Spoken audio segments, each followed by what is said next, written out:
ওকে, তাহলে আমরা কি করতেছিলাম? Cash flow from investing activities. ওখানে কি আসবে?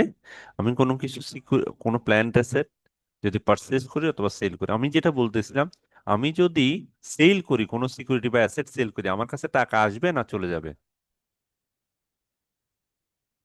বলো, আমার কাছে টাকা আসবে, ইনফ্লো হবে না আউটফ্লো হবে?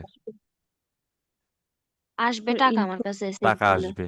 তাহলে ইনফ্লো হইলে কি প্লাস না মাইনাস? প্লাস। প্লাস। মানে ইনফ্লো মানে মানি ব্যাগে টাকা আসবে, সোজা কথা হচ্ছে প্লাস। আর যদি আমি পারচেজ করি, এই যে আমি কি করছিলাম, ওই যে প্ল্যান্ট অ্যাসেট, এটা ওই জন্যই আমি আগে বের করে রাখছি। সবাই মনে রাখবো, plant asset depreciation, most of the কেসে অ্যাকুমুলেটেড ডেপ্রিসিয়েশন আর প্ল্যান্ট অ্যাসেট এরকম, এটা বের করে রাখতো। তাহলে পারচেজ, তাহলে কি পারচেজ, তাহলে কি করছি, প্ল্যান্ট অ্যাসেট পারচেজ কত টাকায়? এই যে এই টাকাটা, 1,70,000 টাকা। তাহলে পারচেজ করলে, তাহলে কি হবে? প্ল্যান্ট অ্যাসেট পারচেজ,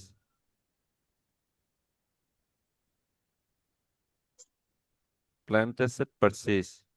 তাহলে প্ল্যান্ট অ্যাসেট যদি পারচেজ করি, তাহলে টাকা বাড়বে না কমবে? পারচেজ এটা করলে কমবে। কমবে। কমবে। তাহলে প্লাস হবে না, ইনফ্লো না আউটফ্লো? আউটফ্লো তো। আউটফ্লো। আউটফ্লো। আউটফ্লো হইলেই হচ্ছে কি মাইনাস হবে। ওকে, তাহলে এখানে আমার আর কোনো কিছু কি আছে যে পারচেজ সেল করছি এরকম আছে? পারচেজ সেল করছি আছে? না স্যার। আর আমি দেখতেছি না প্ল্যান্ট অ্যাসেটের ব্যাপারটা আমরা করছি এখানে, এই যে প্ল্যান্ট অ্যাসেট এটা করে ফেলছি। ওকে, বন্ড পেয়েবল এগুলো হচ্ছে রিটেইন আর্নিং। এখন আমার নেয় আর নাই, তাহলে আমার আর দেখতেছি না। ওকে, এখন আমি যোগ বিয়োগ করি, তাহলে এটা একটু করো, যোগ বিয়োগ করো। 34,000 আর 8,000 কত? 6, 42,000। তাহলে 1,70,000 থেকে 42 বিয়োগ দিলে কত হবে? এখানে কত আসবে? স্যার মাইনাস ফিগারে 128,000 টাকা আসতেছে। কত? 1 লাখ যত আসে, আঠাইশ 68,000। হাজার টাকা 28। 28 জি। ওকে, 1,28,000 যায় আসে, 1,28,000 হলে 1,28,000 সবার কি আসে? 1,28,000 মাইনাস ফিগার, তাহলে এটা হচ্ছে মাইনাস ফিগার 1,28,000। ওকে, তাহলে এটা কি হবে? এটা হবে কি, ওই যে আগেরটাই লিখবো আমরা, এই যে এটা কপি করে আনতেছি দেখো,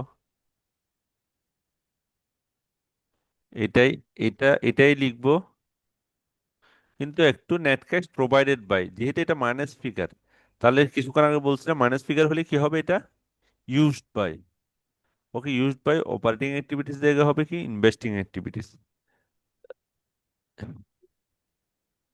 ইনভেস্টিং অ্যাক্টিভিটিস শেষ। তাহলে 2 নম্বর পার্টটা শেষ। 3 নম্বর পার্টটা কি?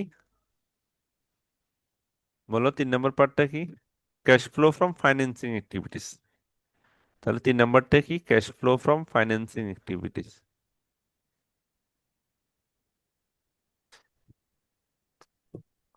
আর একটু গ্যাপ রাখি। Cash flow from financing activities, এইখানে কি আসবে? আমরা উপরে যাই, এখানে কি আসবে আমরা দেখে আসি। এইখানে আসবে ক্যাশ ডিভিডেন্ড যদি দাও। প্রথমে বলে রাখি, ইনফ্লো এবং আউটফ্লো এখানে আমাদের আগের মতোই সমান। ইনফ্লো এবং আউটফ্লো, ইনফ্লো হলে প্লাস, আউটফ্লো হলে মাইনাস। আগে দেখো, ক্যাশ ডিভিডেন্ড পেড, কোনো ক্যাশ ডিভিডেন্ড দিলে, issue or redemption of debenture or bond, কোনো ডিবেঞ্চার অথবা বন্ড যদি তুমি ছাড়ো, issue or purchase of common stock, issue purchase ও reissue of treasury stock. Treasury সবগুলো স্টক দেখো, debenture, bond, common stock, treasury stock, এগুলো যদি ইস্যু করো, রিডেমশন করো, রিইস্যু করো, এটা আসবে। আর ক্যাশ ডিভিডেন্ড দিলে এটা আসবে, সোজা কথা। তাহলে ক্যাশ ডিভিডেন্ড আসবে, আর share, bond, common stock, treasury stock, এগুলো ইস্যু করো, রিইস্যু করো, রিপারচেজ করো, ওগুলো আসবে, সোজা কথা। তাহলে ফাইন্যান্সিং, একটি ফাইন্যান্সিং বেসিক্যালি আমরা যেগুলো লং টার্ম ফাইন্যান্সিংটা আসে আর কি, এগুলো হচ্ছে লং টার্ম ফাইন্যান্সিং, বন্ড টন্ড এগুলো হচ্ছে লং টার্ম ফাইন্যান্সিং। তাহলে মনে থাকবে, ক্যাশ ডিভিডেন্ড আসবে, এই debenture, bond, common stock, treasury stock, এগুলো এখানে আসবে। ওকে, এখন আসি আমার আমার এখানে কি কি আছে, আমার এই রিলেটেড কিছু আছে কিনা আমরা প্রশ্নে একটু করে দেখি। তাহলে প্রথমেই দেখতেছি এই bond, capital stock, written earning. এখন প্রথম কথা হচ্ছে আমার কোনো কিছু ইস্যু করছি কিনা, বন্ড বন্ড ইস্যু করছি কিনা। আমি আগে একটু নিচে আমার শুধুমাত্র একটা জিনিস আছে করিনি, আমি সবগুলো দাগ দিয়ে দিচ্ছি, ওই জন্য ডিভিডেন্ড পেইড অ্যামাউন্ট দেওয়া আছে। ওকে, আমার এটা আছে, ডিভিডেন্ড পেইড অ্যামাউন্ট আছে। আমার আগে বন্ড বন্ড পেয়েবল আছে কত? বন্ড পেয়েবল আছে হচ্ছে এই যে আগে আগে ছিল কত বন্ড ছিল, আগে ছিল কত?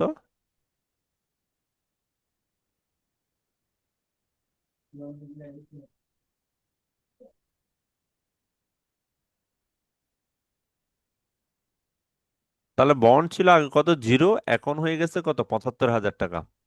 বন্ড আগে ছিল 0 টাকা, 13-তে 14-তে 75, তার মানে হচ্ছে বন্ড পারচেজ করছে না বা ইস্যু করছে না, বন্ড বন্ড ইস্যু করছে না 75,000 টাকা, 0 থেকে 75,000, তার মানে হচ্ছে বন্ড পেয়েবল। এই যে বন্ড পেয়েবল দায়, এটা থেকেই বোঝা যাচ্ছে, মানে বন্ড পেয়েবল মানে হচ্ছে দায় সৃষ্টি হয়েছে। ইস্যু করা মানে কি? ইস্যু করা মানে কি, কেউ কি বলতে পারবা বন্ড ইস্যু করা? বন্ড পেয়েবল মানে কি? বন্ড ইস্যু করছে, সোজা কথা, বন্ড পেয়েবল মানে হচ্ছে টাকা দিতে হবে তোমাকে, টাকা দিতে হবে। ইস্যু করলে দায় সৃষ্টি হয়। ওকে, বন্ড ইস্যু করা মানে হচ্ছে তুমি কাগজ দিছো, মানুষের কাছ থেকে টাকা নিছো, ওই জন্য পেয়েবল লিখছে। মানে এই লেখা থেকে বোঝা যায় যে বন্ড ইস্যু করছো তুমি। আমি কি বুঝাইতে পারছি সবাইকে এই জিনিসটা? এই জিনিসটা কি বুঝতে পারছো সবাই? তাহলে মানে কি ইস্যু, তাহলে issuance of bond, issue of bond. তাহলে আমরা কি করছি, issue of bond, issue of bond. কত টাকা, 75,000 টাকা। ওকে, এরপর আমরা আরেকটা কনক্রিট জিনিস পেয়েছি কি, ডিভিডেন্ড। এখানে নিচে লেখা আছে কত, ডিভিডেন্ড পেইড। আমরা কি লিখছিলাম, ডিভিডেন্ড, এই যে ডিভিডেন্ড পেইড আসবে এখানে, ডিভিডেন্ড পেইড আসছে। ওকে, ডিভিডেন্ড পেইড 10,000 টাকা, এটাও লিখি, ডিভিডেন্ড পেইড 10,000 টাকা। তাহলে আমরা আমরা কোনো কিছু বন্ড, ডিবেঞ্চার এগুলো ইস্যু করলেও লিখবো। আর ওকে, এরপর আমরা দেখি অন্য কোনো কিছু আছে কিনা। বন্ড পেয়েবল, ক্যাপিটাল স্টক দেখো, ক্যাপিটাল স্টক কোনো কিছু বাড়েও নাই কমে নাই, 2,94,000, এই 2,54,000, 2,54,000 বাড়ে কমে নাই। ওকে, রিটেন আর্নিং আমরা পরে আসবো। তাহলে বন্ড পেয়েবল আমি লিখে ফেলছি, ক্যাপিটাল স্টক লিখতে মানে স্টক কোনো ইস্যু করে নাই, ইস্যু করা কোনো কিছু 2,54,000 কোনো চেঞ্জ হয় নাই, চেঞ্জ হলে শুধুমাত্র আমরা লিখবো। ওকে, ওকে, এরপর আরেকটা জিনিস আছে কি, লং টার্ম ইনভেস্টমেন্ট। আমরা লং টার্ম ইনভেস্টমেন্ট একটা লিখি না, লং টার্ম ইনভেস্টমেন্ট কোথায়, 53,000 টাকা ছিল, এখন হচ্ছে 10,000 টাকা। তাহলে এটা কি হয়েছে, এখানে লং টার্ম ইনভেস্টমেন্ট 53,000 টাকা ছিল, এখন 10,000 টাকা হয়ে গেছে, তার মানে কমে গেছে, ইনভেস্টমেন্ট কমে গেছে। ওকে, আমার এখানে ফাইন্যান্সিং অ্যাক্টিভিটিস এর মধ্যে আমরা দেখি নাই ওটা, কারণ ফাইন্যান্সিং অ্যাক্টিভিটিস আবার বলতেছি,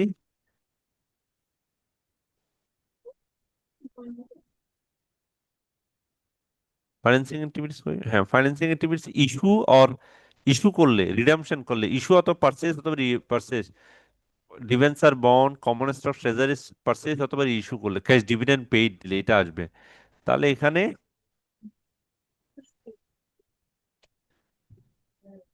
লং টার্ম ইনভেস্টমেন্ট, তাহলে লং টার্ম ইনভেস্টমেন্ট আমরা কি কোথাও বসাইছি? কথা বলে না কেন? এটা তোমাদেরই বলতে হবে। আচ্ছা, এটা কি আমরা আমরা কি বসাবো না বসাবো না, বা কোথাও বসাইছি কিনা এটা, এই 53,10,000 এটা?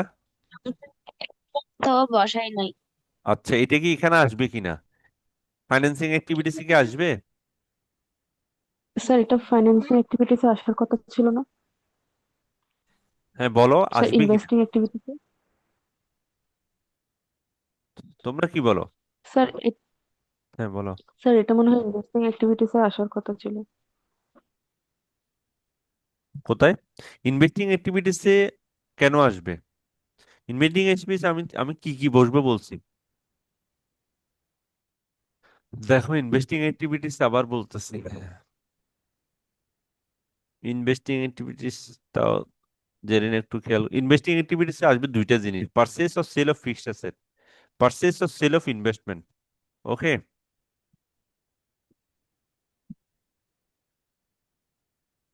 তাহলে জি এখানে কি সেল স্যার। করছে কোনো কিছু, পারচেজ করছে? উম, এখানে এটা দ্বারা কি বোঝা যায় না স্যার। যে লং টার্ম ইনভেস্ট, পারচেজ অথবা সেল করে নাই, লং টার্ম ইনভেস্টমেন্ট বাড়ছে বা কমছে? এটা আগে 53,000 টাকা ছিল, এখন কি হয়েছে, 10,000 টাকা হয়ে গেছে, কমে গেছে।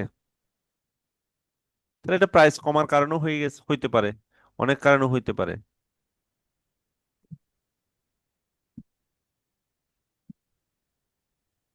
ওকে, কথা বলে না আর কেউ? জি স্যার। অন্যরা কি দেখতেছো? এটা আসবে কিনা, কথা জি হচ্ছে এটাই। স্যার। আচ্ছা ঠিক আছে, ওকে। এরপর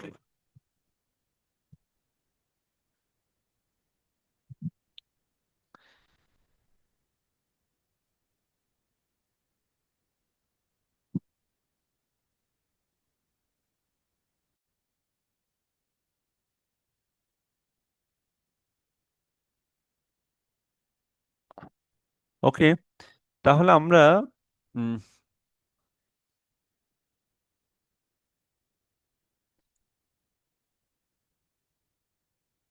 আমরা আসি এখন ডিভিডেন্ড পেইডটা কি। তাহলে আমরা কি আসবো এখানে, এটা যদি দেখি আমরা কত, 65,000। তাহলে প্লাস, তাহলে নেট ক্যাশ প্রোভাইডেড বাই হবে, নেট ক্যাশ প্রোভাইডেড বাই, যেহেতু ইউজড বা provided by financing activities, financing activities. তাহলে আমরা এখানে পাইছি এটা, এটা, এখানে পাইছি এটা, তিনটা থেকে তিনটা ফিগার পাইছি আমরা। এখন 70,000 প্লাস 128, 65,000। তাহলে আলটিমেটলি কত হবে, প্লাস মাইনাস প্লাস, দুইটা যোগ বিয়োগ করে কত হবে?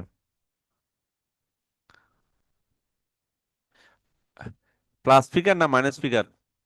প্লাস ফিগার অবশ্যই। কত আসবে?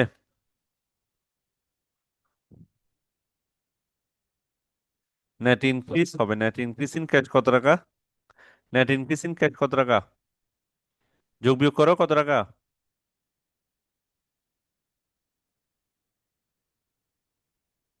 কথা বলে না কেন? 65 আর কত, 1,35,000, 1,35,000 থেকে 1,28,000 বিয়োগ দিলে কত হয়, ফারজানা? 60,000 স্যার। কত, 7,000? এটা বলতে এতক্ষণ জি। স্যার লাগতেছে কেন? করতেছি। কি করতেছো, যোগ বিয়োগ করতে এতক্ষণ লাগে এটা? তাহলে 7,000 নেট ক্যাশ ইনক্রিজ হয়েছে, এটা যেহেতু প্লাস ওই জন্য ইনক্রিজ। ওকে, এখন আমরা এটার সাথে কি হবে, ওপেনিং অ্যাড হবে সব সময়, ওপেনিং ক্যাশ ব্যালেন্স ইনডাইরেক্ট মেথডের, এটাই হচ্ছে কি ওপেনিং ক্যাশ ব্যালেন্স, দেয়া থাকবে opening cash balance. Opening cash balance মানে হচ্ছে শুরুতে ক্যাশ ব্যালেন্স যেটা দেওয়া আছে, এই যে ক্যাশ, একটা দেওয়া আছে এটা, আর একটা দেওয়া আছে এটা। আমার ওপেনিং ক্যাশ ব্যালেন্স কোনটা, এটা এন্ডিং আর ওপেনিং 8,000, এই 8,000-এর সাথে এটা হচ্ছে এন্ডিং 15,000 মিললে আমার অঙ্কটা হবে ইনডাইরেক্ট মেথডের। এটাই হচ্ছে মেন সুবিধা। তাহলে আমার ওপেনিং হচ্ছে কত, 8,000। তার মানে আমার, তাহলে closing cash balance, closing cash balance কত, 15,000। তাহলে আমার অঙ্ক মিলে গেছে, এই 15,000 মিলা মানে হচ্ছে কি আমার অঙ্ক ঠিক আছে। ওকে, এটা কি বুঝা গেছে কিনা সবাই বলো তো, কঠিন লাগতেছে না বুঝা গেছে? অনেক কঠিন লাগতেছে না বুঝা গেছে? স্যার এটা সবাই, এটা একটু বুঝে গেছে। হ্যাঁ এটা বোঝা যাবে, আরো একটা দুইটা ক্লাস করলে আরো বোঝা যাবে। এখন বাসায় গিয়ে যখন 2 নম্বর অঙ্কটা করবা, দেখবে যে আরো ভালো লাগতেছে। বাসায় সবাই এখন 2 নম্বর অঙ্কটা করবা, শীটের 2 নম্বর অঙ্কটা সবাই করবা। ওকে, থ্যাংক ইউ সবাইকে।